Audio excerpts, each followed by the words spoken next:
ಲಂಕೆಯ ರಾಜನಾದ ರಾವಣ ಶಿವನನ್ನ ಒಲಿಸಿಕೊಳ್ಳಲು ತೀವ್ರವಾದ ತಪಸ್ಸನ್ನ ಮಾಡಿ ಸಾವೇ ಬಾರದಂತೆ ಅಮರತ್ವವನ್ನು ಪಡೆಯಲು ಶಿವನಿಂದ ಆತ್ಮಲಿಂಗವನ್ನು ಪಡೆದಿರ್ತಾನೆ. ಆದರೆ ಶಿವ ಅಮರತ್ವವನ್ನು ನೀಡುವಾಗ ಅಮರತ್ವದ ಲಿಂಗವನ್ನು ಎಂದೂ ಭೂಮಿಯ ಮೇಲೆ ಇಡಬಾರದೆಂದು ಒಂದು ಷರತ್ತನ್ನು ವಿಧಿಸಿ ನೀಡಿರ್ತಾನೆ. ಇದರಿಂದಾಗಿ ಮುಂದಿನ ದಿನಗಳಲ್ಲಿ ಭಾರಿ ಸಂಕಟ ಎದುರಾಗಬಹುದೆಂದು ತಿಳಿದ ಗಣೇಶನು ಬಾಲಕನ ರೂಪದಲ್ಲಿ ರಾವಣನ ಎದುರು ಬಂದು ರಾವಣನ ಸಂಧ್ಯಾವಂದನೆಗೆ ತೆರಳುವಾಗ ತಾವು ಸಂಧ್ಯಾವಂದನೆಗೆ ಹೋಗಿ ಬರುವವರೆಗೂ ನಾನು ಆತ್ಮಲಿಂಗವನ್ನು ಹಿಡಿದುಕೊಂಡಿರ್ತೇನೆ ಎಂದು ತಿಳಿಸ್ತಾನೆ. ರಾವಣನು ಬಾಲಕನೆಂದು ನಂಬಿ ಗಣೇಶನಿಗೆ ಆತ್ಮಲಿಂಗವನ್ನು ನೀಡಿ ಸಂಧ್ಯಾವಂದನೆಗೆ ತೆರಳುತ್ತಾನೆ. ರಾವಣನು ಸಂಧ್ಯಾವಂದನೆಗೆ ತೆರಳಿದ ಸಮಯವನ್ನು ಬಳಸಿಕೊಂಡ ಗಣೇಶನು ಭೂಮಿಯ ಮೇಲೆ ಆತ್ಮಲಿಂಗವನ್ನು ಇಟ್ಟು ಅದೃಶ್ಯವಾಗಿಬಿಡ್ತಾನೆ. ನಂತರ ರಾವಣನ ಸಂಧ್ಯಾವಂದನೆ ಮುಗಿಸಿ ಹಿಂದಿರುಗಿ ಬಂದು ನೋಡಿದಾಗ ಆತ್ಮಲಿಂಗವು ಭೂಮಿಯ ಮೇಲಿರುತ್ತದೆ. ಇದರಿಂದಾಗಿ ಕೋಪಗೊಂಡ ರಾವಣನು ಆತ್ಮಲಿಂಗವನ್ನು ಭೂಮಿಯಿಂದ ತೆಗೆಯಲು ಹರಸಾಹಸಪಟ್ಟು ತನ್ನ ಬಲವನ್ನೆಲ್ಲ ಪ್ರದರ್ಶಿಸುತ್ತಾನೆ. ಆ ಬಲ ಪ್ರದರ್ಶನದಿಂದ ಆತ್ಮಲಿಂಗವು ಚೂರುಗಳಾಗಿ ಬಿಡುತ್ತದೆ. ಆ ಸಂದರ್ಭದಲ್ಲಿ ಆತ್ಮಲಿಂಗದ ವಸ್ತ್ರವು ಬಿದ್ದ ಸ್ಥಳವೇ ಮೃದೇಶ್ವರ ಸ್ಥಳವಾಗಿದೆ. ಆ ಮೃದೇಶ್ವರ ಸ್ಥಳವು ಕಾಲ ಬದಲಾದಂತೆ ಮುರುಡೇಶ್ವರವಾಗಿ ರೂಪುಗೊಂಡಿದೆ. ಈ ಒಂದು ಪುರಾತನ ಐತಿಹಾಸಿಕ ದೇವಾಲಯವನ್ನ 10ನೇ ಶತಮಾನದಲ್ಲಿ ಭೋಜರಾಜರು ನಿರ್ಮಾಣ ಮಾಡಿರುತ್ತಾರೆ. ಪ್ರಸ್ತುತವಾಗಿ ಆಧುನಿಕವಾಗಿ ಈ ದೇವಾಲಯವು ಕಾಣುವುದಕ್ಕೆ ಕಾರಣರಾದವರು RN ಶೆಟ್ಟಿ ರವರು. ಇಲ್ಲಿರುವಂತಹ ಪ್ರಮುಖ ಆಕರ್ಷಣೆ ಅಂದರೆ ಅದು 123 ಅಡಿ ಎತ್ತರದ ಶಿವನ ವಿಗ್ರಹ. ಈ ಒಂದು ವಿಗ್ರಹವು ಜಗತ್ತಿನ ಅತಿ ಎತ್ತರವಾದ 3ನೇ ಪ್ರತಿಮೆಯೂ ಸಹ ಆಗಿರುತ್ತದೆ. ನಂತರ ರಾಜಗೋಪುರ. ಈ ಒಂದು ಗೋಪುರ ಸಹ 237 ಅಡಿ ಎತ್ತರ ಇದೆ. ಒಟ್ಟು 20 ಅಂತಸ್ತಿನ ಗೋಪುರ ಇದಾಗಿದ್ದು ಈ ಗೋಪುರವನ್ನ 2008ರಲ್ಲಿ ನಿರ್ಮಾಣ ಮಾಡಲಾಗಿರುತ್ತದೆ. ಈ ದೇವಾಲಯದ ಮತ್ತೊಂದು ವಿಶೇಷತೆ ತಿಳಿಸುವುದಾದರೆ ಈ ಒಂದು ಶಿವನ ದೇವಾಲಯವು ಕಂದುಕಗಿರಿ ಬೆಟ್ಟದ ಮೇಲೆ ನಿರ್ಮಾಣವಾಗಿದ್ದು ಈ ದೇವಾಲಯದ 3 ಭಾಗಗಳಲ್ಲಿಯೂ ಸಹ ಅರಬ್ಬಿ ಸಮುದ್ರವು ಆಕ್ರಾಂತವಾಗಿರುತ್ತದೆ. ಜೊತೆಗೆ ಕದಂಬ ಚಾಲುಕ್ಯರ ಶೈಲಿಯ ವಾಸ್ತುಶಿಲ್ಪವನ್ನು ಈ ದೇವಾಲಯವು ಹೊಂದಿದೆ. ಅದಲ್ಲದೆ ಲಕ್ಷಾಂತರ ಭಕ್ತರ ಆರಾಧ್ಯ ದೈವವೇ ಆಗಿದೆ. ನಮಃ ಶಂಭವೇ ಚ ಮಯೋ ಭವೇ ಚ ನಮಃ ಶಂಕರಾಯ ಚ ಮಯಸ್ಕರಾಯ ಚ ನಮಃ ಶಿವಾಯ ಚ ಶಿವತರಾಯ ಚ. ಎಲ್ಲಿಯ ರಾವಣ ಎಲ್ಲಿಯ ಲಂಕೆ. ಅಬ್ಬಾ, ಈ ಒಂದು ಐತಿಹಾಸಿಕ ಸ್ಥಳದ ಹಿನ್ನೆಲೆ ಕೇಳಿದ್ರೇ ಮೈ ರೋಮಾಂಚನ ಆಗುತ್ತೆ. ಇದು ನಾವು ಬಂದು ಈಗ ಎಕ್ಸ್ಪ್ಲೋರ್ ಮಾಡ್ತಿರುವಂತಹ ಸ್ಥಳದ ಇತಿಹಾಸ. ಅದೇ ಮೃದೇಶ್ವರ, ಈಗಿನ ಮುರುಡೇಶ್ವರ. ಹಿಂದಿನ ವಿಡಿಯೋದಲ್ಲಿ ನೋಡಿದಾಗೆ ನಾವು ಟ್ರೈನ್ ಹಿಡಿದು ಆಟೋದಲ್ಲಿ ಬಂದು ಒಂದು ರೂಮ್ನಲ್ಲಿ ಸ್ಟೇ ಆದೋ. ಮತ್ತಿನ್ನೇನು ಇಂಥ ಒಂದು ಲೊಕೇಶನ್ಗೆ ಬಂದು ರೂಮ್ನಲ್ಲಿ ರೆಸ್ಟ್ ಮಾಡಿಕೊಂಡು ನಮಗಿರೋ ಶಾರ್ಟ್ ಟೈಮ್ನ ವೇಸ್ಟ್ ಮಾಡೋಕ್ಕೆ ಮನಸ್ಸು ಬರುತ್ತಾ? ಚಾನ್ಸೇ ಇಲ್ಲ. ಹಾಗಾಗಿ ಬೇಗ ಫ್ರೆಶ್ ಅಪ್ ಆಗಿ ಇಲ್ಲಿರೋ ಸುತ್ತಮುತ್ತ ಒಳ್ಳೊಳ್ಳೆ ಪ್ಲೇಸ್ಗಳನ್ನ, ಸುಂದರವಾದ ದೇವಾಲಯನ, ಸಮುದ್ರವನ್ನು ಹತ್ತಿರದಿಂದ ನೋಡೋಣ ಅಂತ ಹೊರಟೇ ಬಿಟ್ಟು ನಾನು ರೂಮ್ ಬಿಟ್ಟವನೇ ಅಕ್ಕಪಕ್ಕದ ಪ್ಲೇಸ್ಗಳನ್ನೆಲ್ಲ ನೋಡಿ ಸೀದಾ ದೇವಾಲಯದ ಕಲ್ಯಾಣಿ ಕಡೆ ಬಂದೆ. ಇಲ್ಲಿನ ಕಲ್ಯಾಣಿ ಮೆಟ್ಲು ಡಿಸೈನ್ ನೋಡಿ ಒಂಥರ ಡಿಫ್ರೆಂಟ್ ಆಗಿದೆ. ಇದ್ರ ಬಗ್ಗೆ ಹಿನ್ನೆಲೆ ತಿಳ್ಕೋಬೇಕು ಅಂತ ಅನಿಸ್ತು. ಹಾಗಾಗಿ ಅದ್ರ ಹಿನ್ನೆಲೆ ಕಲೆ ಹಾಕಿದೆ. ಈ ಒಂದು ಕಲ್ಯಾಣಿ ಬಂದು ದ್ರಾವಿಡ ವಾಸ್ತುಶಿಲ್ಪ ಶೈಲಿಗೆ ಸಂಬಂಧಪಟ್ಟಿದ್ದಾಗಿದೆ. ನಿಮಗೆ ತಿಳಿದಿರಲಿ, ಈ ಒಂದು ದೇವಾಲಯದ ಪ್ರತಿಯೊಂದು ಗೋಡೆ ಗೋಪುರ ಕೂಡ ನಮ್ಮ ದಕ್ಷಿಣ ಭಾರತದ ಚೋಳ, ಪಾಂಡ್ಯ ಹಾಗೂ ವಿಜಯನಗರ ಕಾಲದ ದೇವಾಲಯಗಳ ಶೈಲಿಗೆ ಹೋಲಿಕೆ ಆಗುತ್ತೆ. ಹಾಗೆ ಕಲ್ಯಾಣಿ ಬಗ್ಗೆ ಮಾತಾಡ್ಕೊಂಡು ಸೀದಾ ದೇವಸ್ಥಾನದ ಗೋಪುರದ ಹತ್ರನೇ ಬಂದ್ಬಿಟ್ಟು ಎತ್ತರವಾದ ಗೋಪುರನ ತಲೆ ಎತ್ಕೊಂಡು ನೋಡ್ತಾ ಎಡಕ್ಕೆ ತಿರುಗಿದ್ರೆ ವಿಶಾಲವಾದ ಸಮುದ್ರನೇ ಕಾಣ್ಬಿಡೋದ. ಇನ್ನೇನು ಸಮುದ್ರದ ಹತ್ರ ಹೋಗ್ತಿದ್ದೆ 100 ಬೋಟ್ಗಳು ಮೀನುಗಾರಿಕೆ ಮುಗಿಸ್ಕೊಂಡು ತಂದು ನಿಲ್ಸಿರುವಂತದ್ದು. ಆದ್ರಿಂದ ಮೀನು ಮಾರಾಟಗಾರರು ಆ ಮೀನುಗಳನ್ನ ಪರ್ಚೇಸ್ ಮಾಡ್ಕೊಂಡು ತಗೊಂಡು ಹೋಗ್ತಿದ್ರು. ಏನೇ ಆದ್ರೂ ಕರಾವಳಿ ತೀರದ ಜನರ ಜೀವನ ಎಷ್ಟು ಚಂದ ಅಲ್ವಾ? ಆದ್ರೆ ಅಷ್ಟೇ ಡಿಫಿಕಲ್ಟ್ ಕೂಡ. ಮೀನುಗಾರಿಕೆ ಮಾರಾಟವನ್ನು ನೋಡ್ದು ಅಲ್ಲೇ ಪಕ್ಕದಲ್ಲಿ ಒಂದಷ್ಟು ಕರಾವಳಿ ಪ್ರದೇಶವನ್ನು ನೋಡ್ಕೊಂಡು ಜೊತೆಗೆ ಲೋಕಲ್ ಫಿಶ್ ಮಾರ್ಕೆಟ್ಗೂ ವಿಸಿಟ್ ಕೊಟ್ಟು ವಾಪಸ್ ರೂಮಿಗೆ ಬಂದು ಫ್ರೆಶ್ ಅಪ್ ಆಗಿ ದೇವ್ರ ದರ್ಶನ ಮಾಡ್ಬಿಡೋಣ ಅಂತ. ದೇವ್ರ ದರ್ಶನ ಆದ್ಮೇಲೆ ಪಕ್ಕದಲ್ಲಿ ಫ್ಲೋಟಿಂಗ್ ಬ್ರಿಡ್ಜ್ ಗೇಮ್ ಇದೆ, ಹಾರ್ಸ್ ರೈಡ್ ಇದೆ, ಬೋಟಿಂಗ್ ಇದೆ. ಈ ಗೇಮ್ಸ್ ಎಲ್ಲ ಆಡೋಣ ಬನ್ನಿ. ಅದಕ್ಕಿಂತ ಮುಂಚೆ ದೇವ್ರ ದರ್ಶನ ಮುಗಿಸ್ಕೊಂಡು ಬಂದ್ಬಿಡೋಣ. ದೇವ್ರ ದರ್ಶನಕ್ಕೆ 1000 ಜನ ಕ್ಯೂ ನಿಂತಿದ್ರು. ಆದ್ರೆ ದೇವ್ರ ದರ್ಶನ ಮಾತ್ರ ಎಷ್ಟು ಬೇಗ ಆಯ್ತು ಅಂದ್ರೆ ಕೆಲವೇ ನಿಮಿಷಗಳಲ್ಲಿ ಎಕ್ಸ್ಪೆಕ್ಟೇ ಮಾಡಿರ್ಲಿಲ್ಲ ಇಷ್ಟು ಬೇಗ ದರ್ಶನ ಆಗುತ್ತೆ ಅಂತ. ದೇವಸ್ಥಾನದ ಒಳಗಡೆ ಒಳ್ಳೆ ವೈಬ್ಸ್ ಇತ್ತು. ದೇವ್ರ ದರ್ಶನ ಮುಗಿಸ್ಕೊಂಡು ದೇವ್ರ ಪ್ರಸಾದ ಕೂತು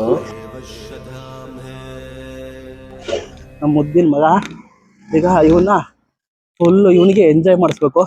ಇವನು ಏನೇನು ಆಕ್ಟಿವಿಟೀಸ್ ಕೇಳ್ತಾನೆ ಅವೆಲ್ಲ ಮಾಡಿಸ್ಬೇಕು. ಅದೇ ನನ್ನ ನೆಕ್ಸ್ಟ್ ಟಾಸ್ಕು. ಈಗ ಹೊಟ್ಟೆ ತುಂಬ ಪ್ರಸಾದ ಅಂತೂ ಆಯಿತು.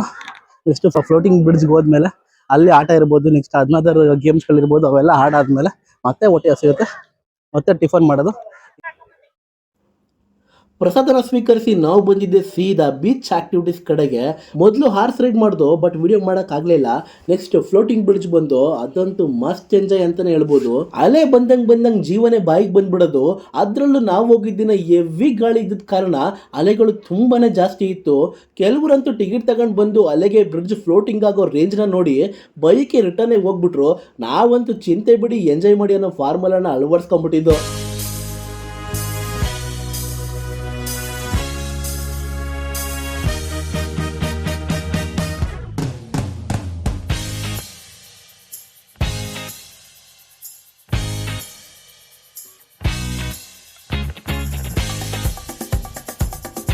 ಫ್ಲೋಟಿಂಗ್ ಬ್ರಿಡ್ಜ್ನ ಸಖತ್ ಎಂಜಾಯ್ ಮಾಡಾದ್ಮೇಲೆ ಬೋಟಿಂಗ್ ಎಕ್ಸ್ಪೀರಿಯನ್ಸ್ನ ಮಾಡೋಣ ಅಂತ ಅಂದ್ಕೊಂಡೆ.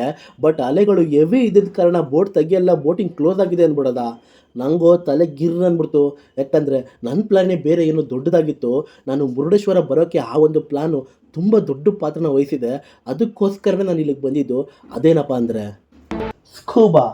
ಹೌದು ಗೆಳೆಯರೆ, ಅಪ್ಪು ಸರ್ ಅವರು ಯಾವಾಗ ಈ ಒಂದು ಅಡ್ವೆಂಚರ್ನ ಮಾಡಿದ್ರು ಆಗಿನಿಂದಲೂ ತುಂಬ ಟ್ರೈ ಮಾಡ್ತಿದ್ದೆ. ಆದರೆ ಕಾಲ ಈಗ ಕೂಡ ಬಂದಿತ್ತು. ಈಗ ನೋಡಿದ್ರೆ ವಿಪರೀತ ಅಲೆಗಳು ಅಂತ ಬೋಟ್ಗಳನ್ನ ಕ್ಯಾನ್ಸಲ್ ಮಾಡ್ತಿರೋದನ್ನ ಕೇಳಿ ಶಾಕ್ ಆಗೋಯ್ತು. ತಕ್ಷಣ ಸ್ಕೂಬಾ ಟೀಮ್ಗೆ ಕಾಲ್ ಮಾಡಿ ಸ್ಕೂಬಾ ಏನಾದರೂ ಕ್ಯಾನ್ಸಲ್ ಆಗೋಯ್ತಾ ಅಂತ ಕನ್ಫರ್ಮ್ ಮಾಡ್ಕೊಂಡೆ. ಸದ್ಯ ಕ್ಯಾನ್ಸಲ್ ಆಗಿಲ್ಲ, ಸ್ಕೂಬಾ ಅಡ್ವೆಂಚರ್ ಇದ್ದೇ ಇರುತ್ತೆ, ನೋ ಪ್ರಾಬ್ಲಮ್ ಅಂದರು. ಈಗ ಸ್ವಲ್ಪ ನೆಮ್ಮದಿ ಆಯಿತು. ಆ್ಯಕ್ಚುಲಿ ವಿಚಾರ ಏನಪ್ಪ ಅಂದರೆ, ತುಂಬ ಅಂದರೆ ತುಂಬಾ ಗಾಳಿ ಇರೋದ್ರಿಂದ ಲೋಕಲ್ ಬೀಚ್ ದಡದ ನಿಯರೆಸ್ಟು ಅಲೆಗಳು ತುಂಬ ಅಂದರೆ ತುಂಬಾ ಜಾಸ್ತಿ ಇರುತ್ತೆ. ಅದರಿಂದ ಲೋಕಲ್ ರೌಂಡ್ಸ್ ಬೋಟ್ಗಳನ್ನ ಸ್ಟಾಪ್ ಮಾಡಿರ್ತಾರೆ.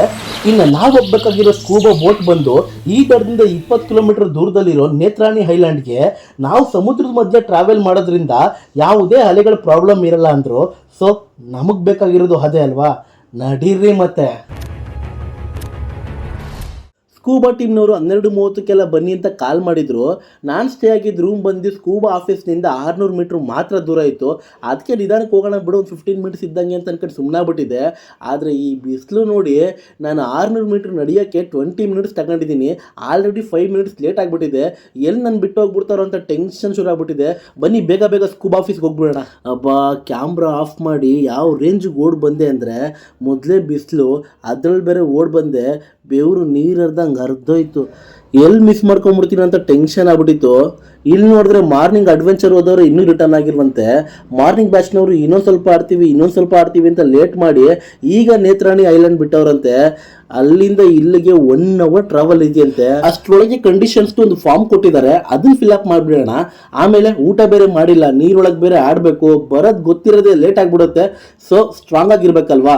ಊಟ ಎಲ್ಲ ಮಾಡಿ ಸುಮ್ಮನೆ ಇಲ್ಲೇ ಟೈಮ್ ಪಾಸ್ ಮಾಡ್ತಿದ್ದೆ. ಅಷ್ಟರೊಳಗೆ ಸ್ಕೂಬಾ ಟೀಮಿಂದ ಮತ್ತೆ ಕಾಲ್ ಬಂತು, ಸಾರ್ ಬಂದ್ಬಿಡಿ ಆಫೀಸ್ನಿಂದ ಹೊರಡ್ತಾ ಇದ್ದೀವಿ ಅಂತ.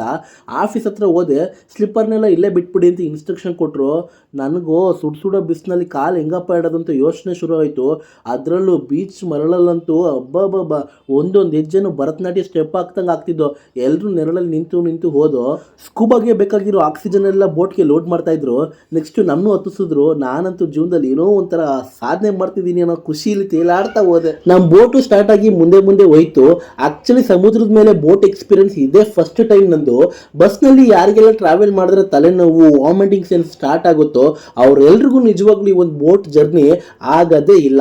ಯಾಕಂದರೆ ಅಷ್ಟು ಎತ್ತರಕ್ಕೆ ಆರಿ ಎತ್ತಾಕತ್ತೆ. ಮೇ ಬಿ ಗಾಳಿ ಜೋರಿದೆ ಅಂದ್ರಲ್ಲ, ಅದ್ರ ಎಫೆಕ್ಟೋ ಏನೋ, ಒಟ್ಟಿನಲ್ಲಿ ಈ ಜರ್ನಿನೇ ಒಂದು ದೊಡ್ಡ ಅಡ್ವೆಂಚರ್ ಆಗಿಬಿಟ್ಟಿತ್ತು ನಂಗಂತೂ.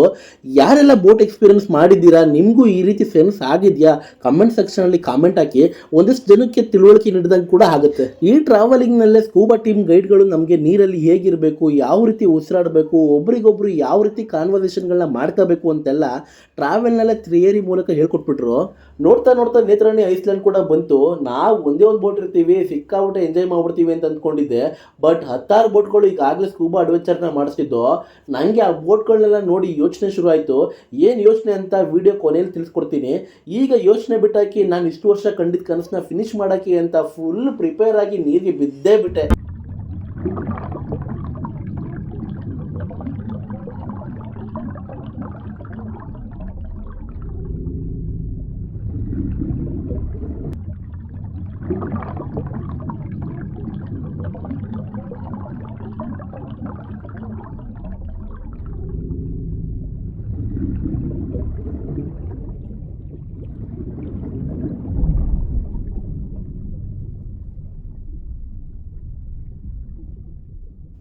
ಅಂತೂ ಇಂತೂ ಆಸೆನ ಈಡೇರಿಸ್ಕೊಂಡೇ ಬಿಟ್ಟೆ.